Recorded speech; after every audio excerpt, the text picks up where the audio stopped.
Cardenas coming at you from Lancaster, California. Sunday afternoon. What time is it? Oh, it's early evening. 6 o'clock almost. Oh, I forget button just came.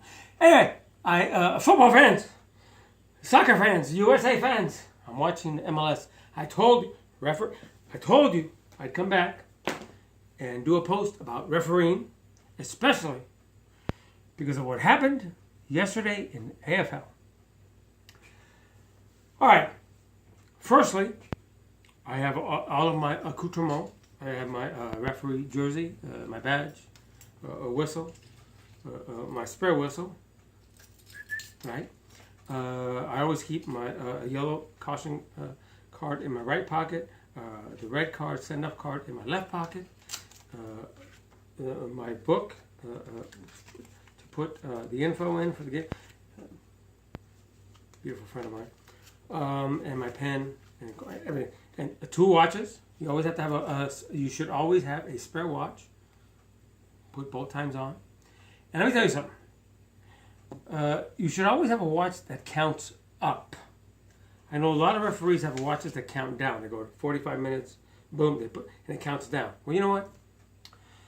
Let me tell you something. When you're trying to write down in your book what time something happened as to the minute that it occurred in, let's say it occurred in the 10th minute, 11th minute, and your clock is, your watch is counting down, and you have to try to figure out in your head, wait a second, 35 minutes, it's actually 30, I got to go back the other way, it's counted down, but is it 10 minutes in, it's much easier just to have the freaking thing count up, all right, time goes up, it doesn't go backwards, time moves forward.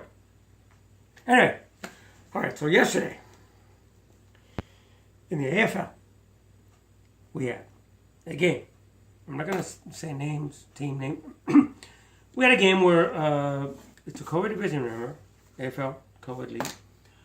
We had a team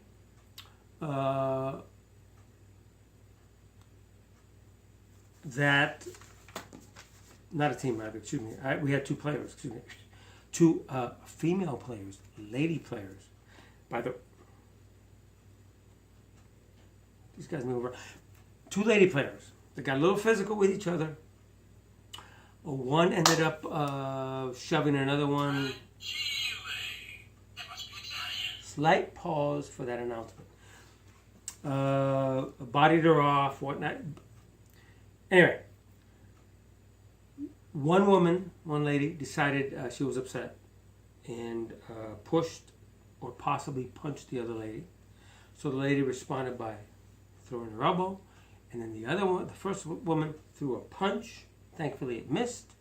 I happened to be watching it from the sideline, because that's what I do. As the organizer of this league, I'm on the sidelines watching games, especially the ones that I think may have a little bit of problems going on. So I happened to watch everything. The referees blew the whistles, right? Responded. Blew the whistles. Probably not like that. They just came out, separated, and went, hello, that's to you, and that's to you, and boom, you're gone. That's violent conduct, like what I just did to Dinklage. These poor ladies decided to get a little too carried away and did something egregious. You do anything violent towards another player, boom, you're gone. Now, they're going to suffer, unfortunately, repercussions. Suspensions. And not just 1 game, at least 2 games, probably. I still have to look at the reports, I still have to figure out. And fines. There was another game where 2 male players from opposite teams, they were battling each other and whatnot, and eventually one player fouled the other player a little bit, and the guy didn't like it, threw a punch. Thankfully, it didn't hit the player either, but one of the teammates of the player that had the punch thrown at him grabbed the player that threw the punch and whipped him across so he would stop what he was doing. The bench is empty. Players are, and I'm watching this also. And I'm just watching. I'm not doing anything because I can't. I'm not the referee of the match. I'm just watching. And when all was said and done, they issued the player that threw the punch a red card. Boom. He walked off, didn't argue. So at least I give him that credit. Didn't argue, walked off, boom. Players are screaming afterwards, they're talking, why didn't the other guy get a red card? One other guy. Nobody else did anything violent. The other player that actually tried to stop it was trying to help his own player.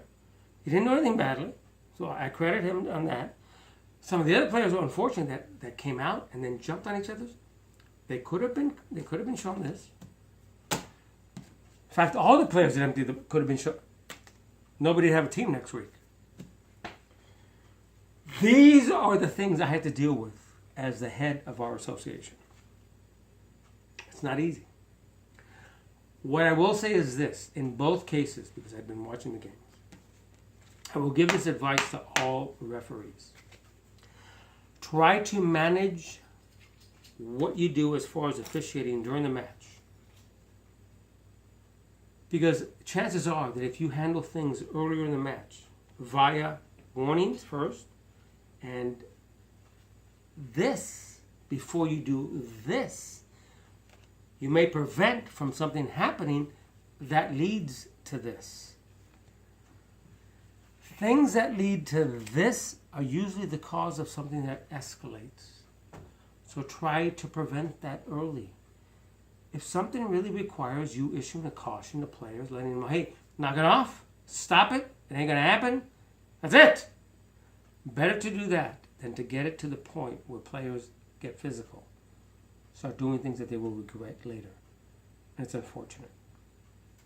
All right, that's it. I got to go. But because I have to always do my send-offs the way, you like, you're used to my doing it, I can't do it in my referee uniform. So I have to take this off, take it easy, and then I gotta say no to racism. I always say no to racism. And I gotta finish watching Portland against New York FC. Okay, go USA and go AFL always. Have a good evening. I gotta go see Dinklage. Where the hell is he? Over there. Later.